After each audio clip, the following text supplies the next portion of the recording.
so today we're painting this AR-10. This is from Stag Arms. I've had this gun for quite a while. Really have only done one thing to it, which is add a bipod, just for shooting purposes. This is my longer range weapon. AR-10, 308, 7.62 by 51. Yeah, we're gonna try that. We're gonna kind of go like all one color, like a darker green to match the surrounding area that I live in.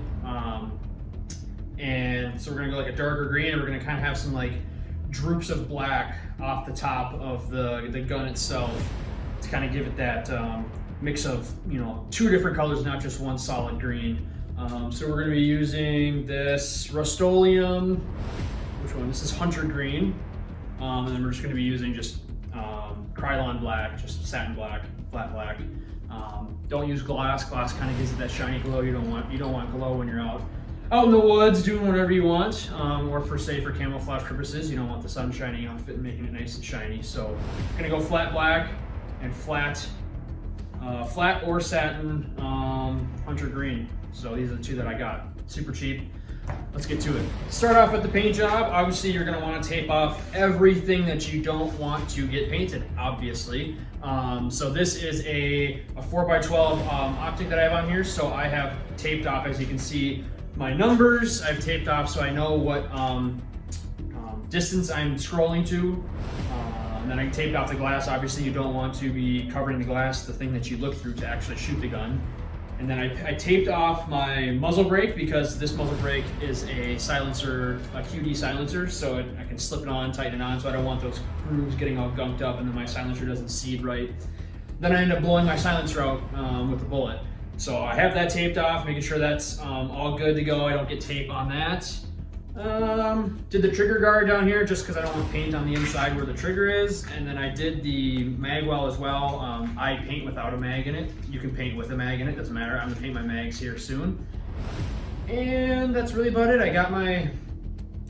have my little turrets here that are covered. These don't actually serve a purpose for distancing or anything. It's just to simply adjust my scope on the inside to go up and down and left to right. I just taped them off just because it's got the Vortex logo on it. This is a Vortex scope.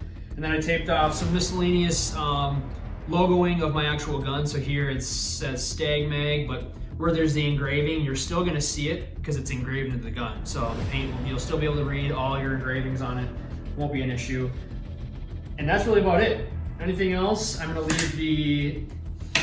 leave this guy closed all the way. I don't necessarily like having it painting the inside, because sometimes it'll get too stuck and you won't be able to close your buttstock in anymore. So I'm gonna use mine closed so that way when I paint it, I can still open it smoothly without any problems.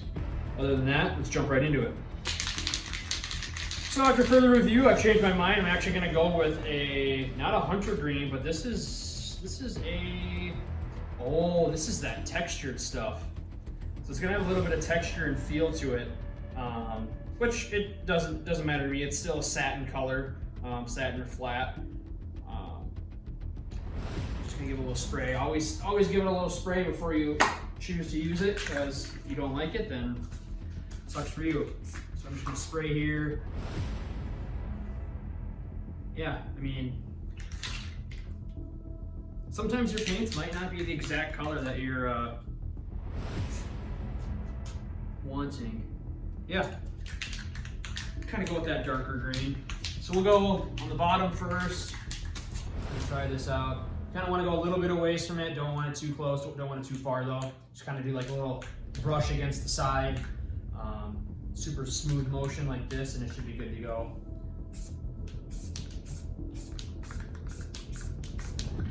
So as you can see there, we got the green on it. And I'm kind of liking that green. It's a darker green, looks nice, looks clean. I think we're gonna continue with that. Kind of go on the buttstock here.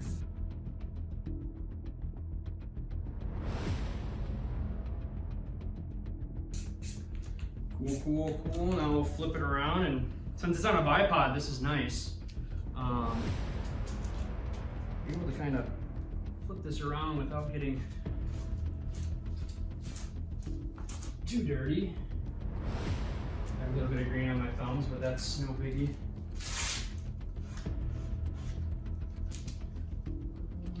To this side.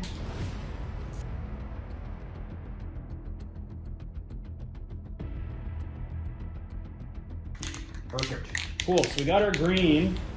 Just gonna do the undersides of the scope. Make sure I got those good.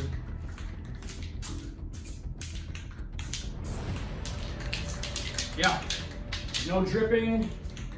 Looks pretty solid to me. Might do a little bit more back here. Good to go. A little bit more of the bipod on the underside. Got that darker green to it. Cool. Little stripe here. Little light on that. Cool.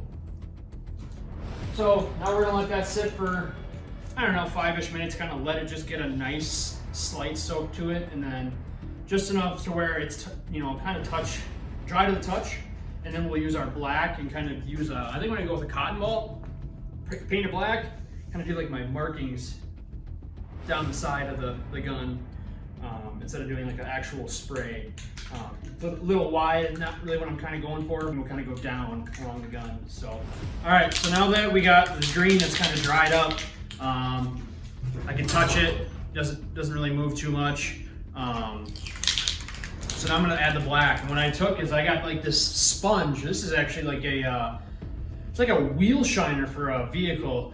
And it's got that sponge to it. So I'm gonna spray the black into the sponge, and I'm kind of just gonna paint my way over the top of the black to get it how I want. And then we're gonna kind of add our stripes down the side. So as you can see, I've kind of tested it a little bit to see if I like how it comes down. And so far so good. We're gonna stick with this. I tried a few different options, a cotton ball and a Q-tip. Q-tip didn't work too well. The stuff with the cotton ball and the Q-tip, the fuzz kind of like sticks to it, so it gets all your fuzz on your actual paint. So I'm staying away from that. I'm gonna use a sponge instead. So we're gonna see how this goes. Kind of bleed down a little bit to the sides, the edge of the sponge. Actually, I'll probably leave at the top of this. Kind of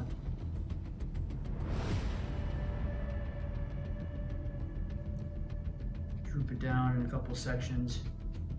And I'll follow those same ones onto the other side here. The edges kind of match.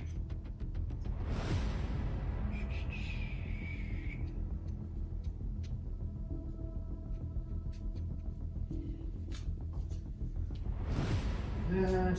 See how it looks. Take a step back. Yeah, the black kind of drips down a little bit, which is nice. And then we'll have along the front side of the gun too.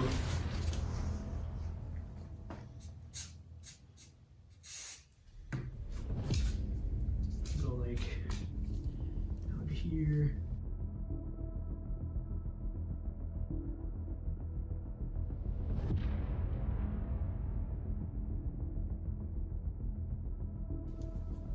So there, kind of do that. I might even tiger stripe out the side a little bit more, add some more color, but yeah. So that's what we're gonna do. I'm gonna repeat the other side, and then I'll show you guys after I'm done. So here's the final product. I actually changed my mind at a few different colors. I added so I used my black. Use my black for, you can kind of see those stripes, and then I did a black mesh netting. So what you do is you have like a fishnet. It's got those nice evenly spaced out circles. Put it over the top, spray your black, get that nice color, and then I use this range green, and I just kind of stood far away and just sprayed it periodically throughout the gun, just to break up the dark green, hunter green. And then I added my brown. I did a little bit of a brown to the top with the netting again. So I did a green or the brown netting, put the net down across the top, did a brown across the top, sides, or I should just say the tops, across the whole top, did the fish netting in brown. Then I took my green, this kind of a light green. This is what they call, it's a lighter camouflage green, Rust-Oleum. And then I stood really far away, and I got this thing to kind of just sprinkle out little green dots. As you can see across the camo, there's just those little tiny little microscopic dots of this color to kind of give it a more brighter color, but also just to break up all of the green, all that darker green, and bring in 3 different colors of green, and then brown, my black, and that is what the camo looks like. So Now, all I gotta do left is do the magazines and stick it in and it should be good to go. Other than that, thanks for watching. If you have any questions, leave them down below. Thank you.